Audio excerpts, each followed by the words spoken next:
Existe tratamento medicamentoso para o zumbido? Vamos descobrir hoje, hein?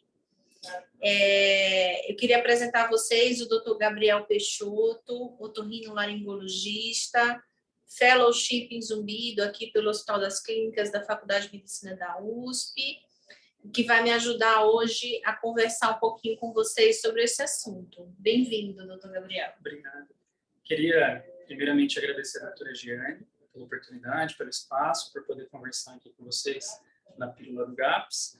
E esse é um assunto muito bacana, é um assunto muito pertinente, eu acho que gera muita ansiedade no paciente que tem zumbido. A viabilidade, existe uma medicação, existe uma estratégia terapêutica que envolva remédios para a gente tratar o zumbido?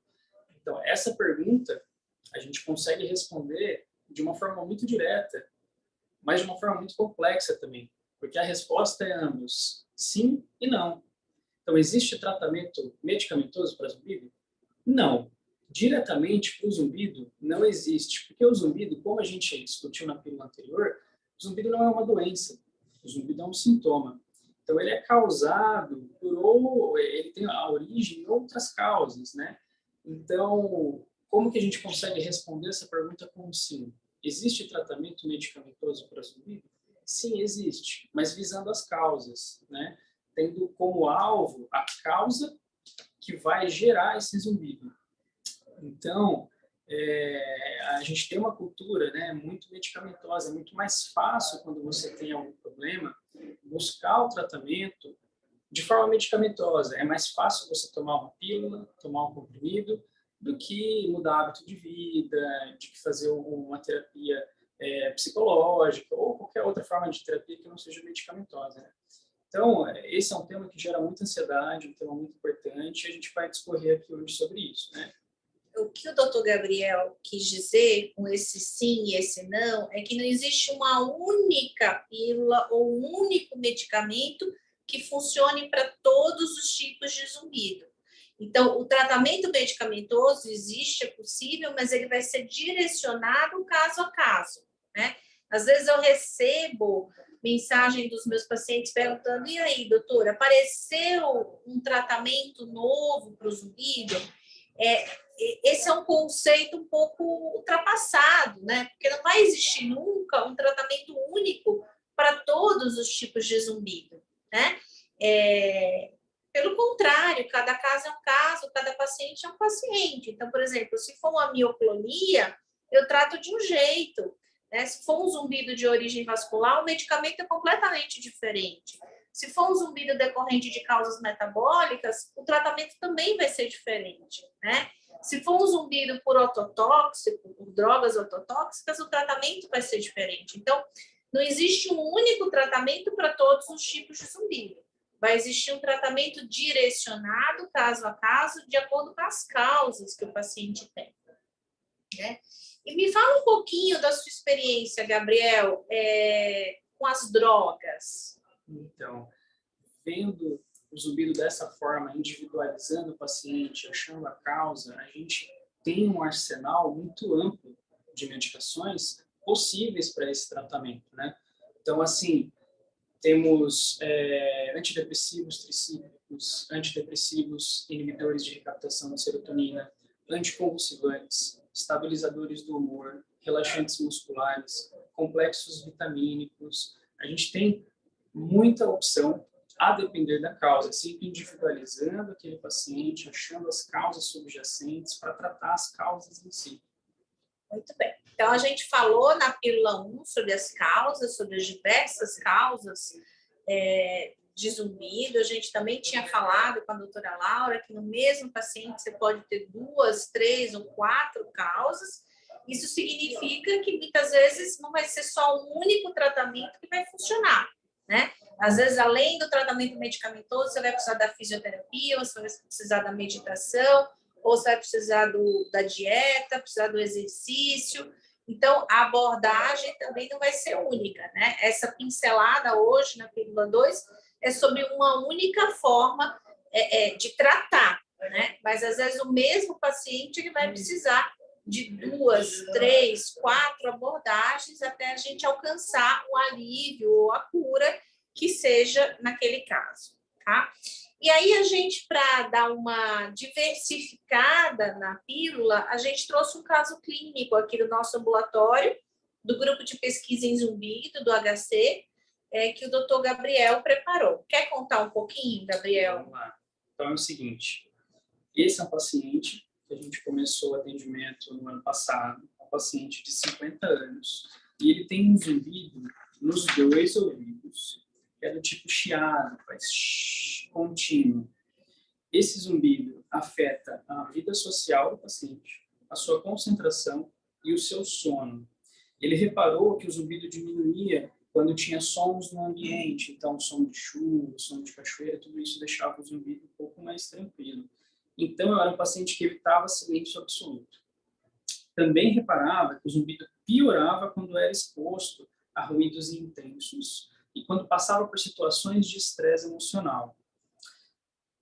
Esse paciente, além do zumbido, a gente precisa olhar todas as comorbidades em volta, né? Então, o que ele tinha de comorbidade? Era um paciente que tratava algumas comorbidades metabólicas, tratava colesterol, tratava pressão alta, e tinha desordens psíquicas. Era um paciente que apresentava um componente de ansiedade bem importante, um paciente que tinha um espectro de bipolaridade.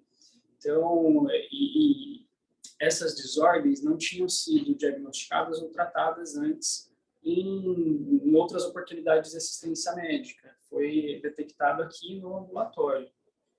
Então, a gente discutiu os tratamentos para esse paciente, sempre dessa forma individualizada, e a gente propôs terapia de mudança de hábito alimentar, terapia de higiene do sono, para melhorar o sono do paciente, exercício físico, e, como terapia medicamentosa, escolhemos por iniciar um estabilizante de humor.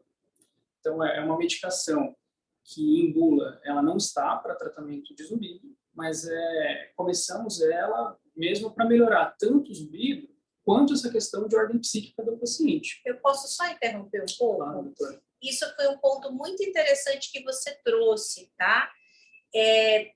Praticamente não existe no mercado farmacológico um medicamento indicado para o zumbido, em bula, tá? 95% dos medicamentos que a gente usa para tratar zumbido são medicamentos que a gente chama de off-label. Não está na bula que é para tratar zumbido, mas a experiência clínica e os artigos científicos e a literatura científica traz que para aquele subtipo de zumbido, aquele medicamento deve funcionar ou pode funcionar em X% dos casos, tá? Isso acontece na maioria das vezes, off-label, quer dizer, fora da bula, né? E isso é uma coisa que a gente vê em medicina de um modo geral. Por exemplo, existe droga que foi desenvolvida para pressão alta e que se viu que funciona para alopécia, para careca, para perda de cabelo, né? Então, a droga não foi desenvolvida para aquilo, mas ao longo do tempo e com o uso daquele medicamento, foi visto que ele pode funcionar para aquela função. Então, off-label, que é isso que o doutor Gabriel falou. Perfeito, perfeito. E aí, essa paciente iniciou o uso da medicação. Dentro de 4 dias, ela notou uma melhora muito importante do padrão emocional. Então, a ordem psíquica foi voltando, ela teve uma melhora muito importante, e o zumbido, em 4 dias, cessou completamente nos 2 ouvidos. Então, essa é uma informação muito, muito relevante, muito importante, que existe, sim, tratamento farmacológico que pode ajudar o paciente com zumbido. Essa paciente teve uma melhora completa do zumbido. Uma cura, dias, né? Uma cura. Em 4 dias. Com medicamento, com farmacoterapia. Sim. E é muito interessante a gente ver o segmento dessa paciente, porque embora ela tenha melhorado muito no fator emocional e ela tenha tido cura do zumbido, ela começou a ter efeitos adversos na medicação. A paciente começou a sentir muita palpitação no peito, começou a ter um mal-estar, uma fadiga, e esses sintomas estavam incompatíveis com o dia a dia dela. Ela ficou incapacitada de fazer as atividades do dia a dia, né? E aí, sugerimos a descontinuidade da medicação. A partir do momento que a medicação foi retirada, esses sintomas adversos cessaram, porém o zumbido retornou. Então, essa é outra informação muito valiosa quando a gente fala de farmacoterapia, de medicação interagindo individualmente, né? Porque esse efeito adverso também não é um grupo de efeito adverso extremamente comum para aquela medicação, mas aquele indivíduo reage daquela forma. Então, acho que o principal, quando a gente conversa sobre medicação, é falar em individualidade. Cada indivíduo vai responder de uma forma à medicação, seja de uma forma positiva ou seja de uma forma adversa, né? Acho que esse caso ilustra isso de uma forma muito bacana, porque em um momento ela teve cura do zumbido e em outro momento a gente precisou remover essa medicação, porque ela estava causando muito efeito colateral. Hoje mesmo a gente discutiu um outro caso que veio agora em retorno, né? Que o paciente recebeu um tratamento farmacológico para um quadro de sensibilidade a sons e para ansiedade, né? Esse tratamento combinando 2 fármacos, que geralmente um deles ele sempre é usado em associação.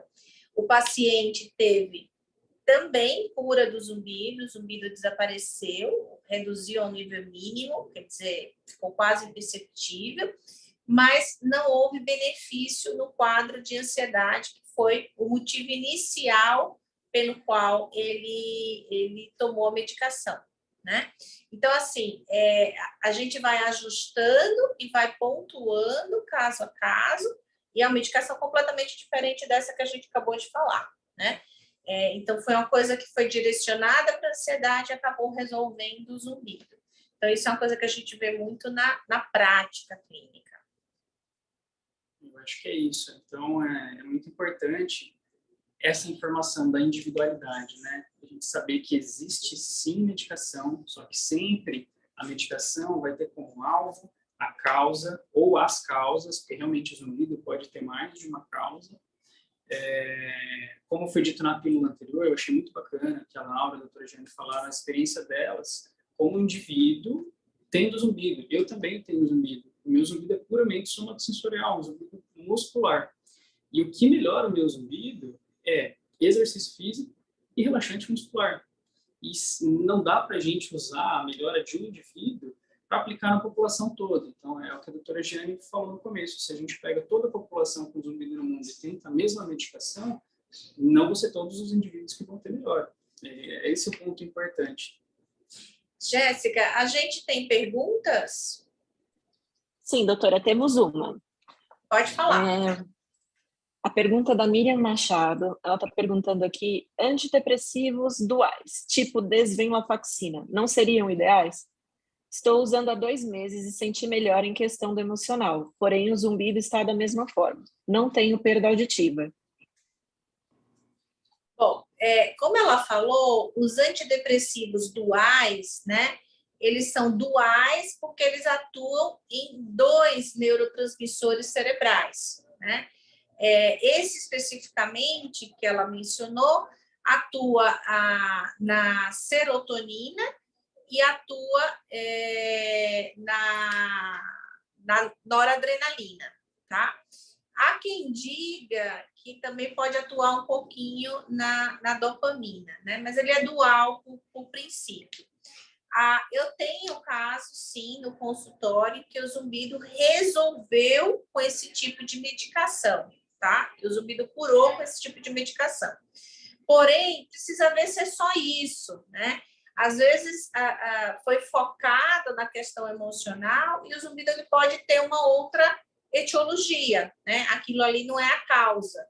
Então, de repente, pode ter uma origem muscular, ou pode ter uma origem metabólica, ou pode ter uma origem, por exemplo, em fatores hormonais. A gente vê muito em mulher, né, na época que está entrando no climatério, os fatores hormonais serem gatilho para o zumbido.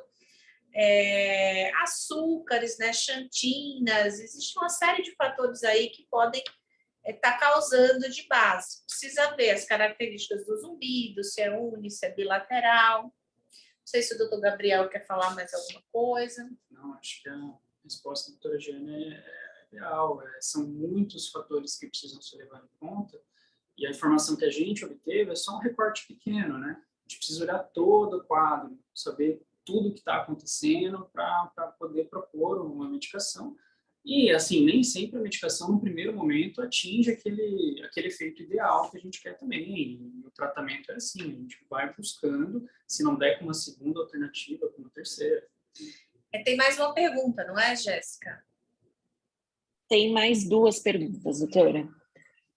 A primeira é, vocês atendem pacientes com doenças de Meniere? Podem comentar sobre os medicamentos de beta-histidina e como beta-serc e labirin? Sim, a gente atende pacientes com doença de Meniere, não é uma comorbidade muito frequente, tá? Para quem não conhece o Meniere, são crises que o paciente tem de vertigem, náuseas, vômitos, com piora do zumbido e piora da audição, tá? Alguns pacientes, ou parte dos pacientes com Meniere, respondem ao tratamento com a betestina, que é um antagonista é um antihistamínico H3, tá? E ele tem uma ação vasodilatadora, ele dilata, aumenta o fluxo de sangue para a cóclea. Mas tem pacientes com Meniere que não respondem, ou que respondem parcialmente à betestina. É importante determinar o gatilho da doença, né? Será que é privação de sono? Será que é alimentação? Será que esse paciente tem diabetes? Será que é o estresse? Será que é hormonal? Tá? Então, os gatilhos da doença, eles precisam ser definidos. Às vezes é hereditário. E aí você vai corrigir os gatilhos, porque só tratar com betestina e não corrigir os gatilhos não vai funcionar, tá? Mas é uma coisa que a gente atende e trata, apesar de não ser tão frequente assim. Próxima.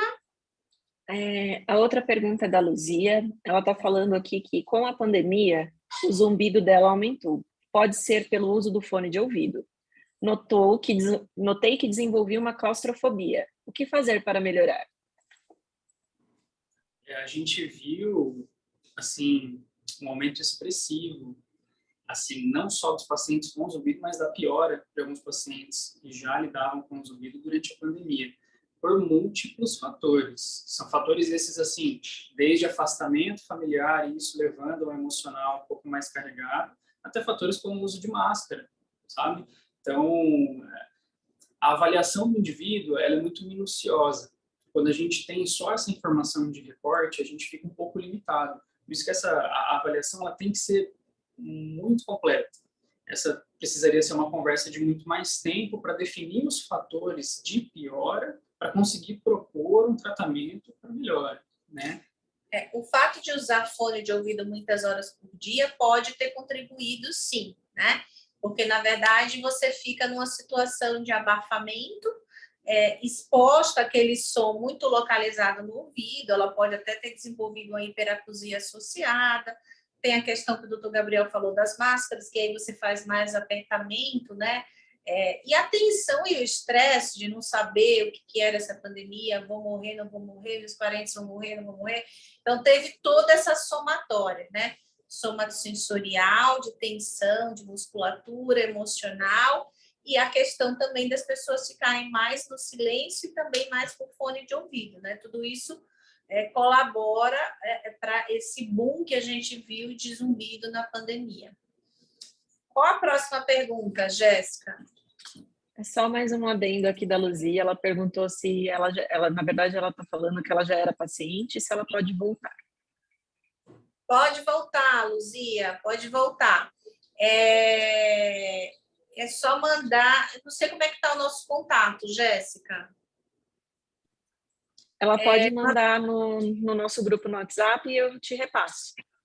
Ou pode mandar então, aqui para mim e-mail, também, né? não tem problema. Por e-mail ela manda o contato e a gente convoca, não tem problema, pode voltar. Perfeito, tá ótimo. Mais alguma pergunta? Não, por enquanto não, doutora.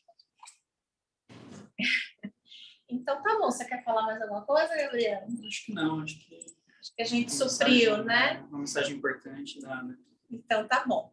Então eu queria convidar vocês para a pílula que vem, que é a pílula 3, que vai ser no dia 1º de julho, comigo e com a doutora Juliana Nawati, sobre zumbido e intestino, se tem relação entre essas duas coisas, ok?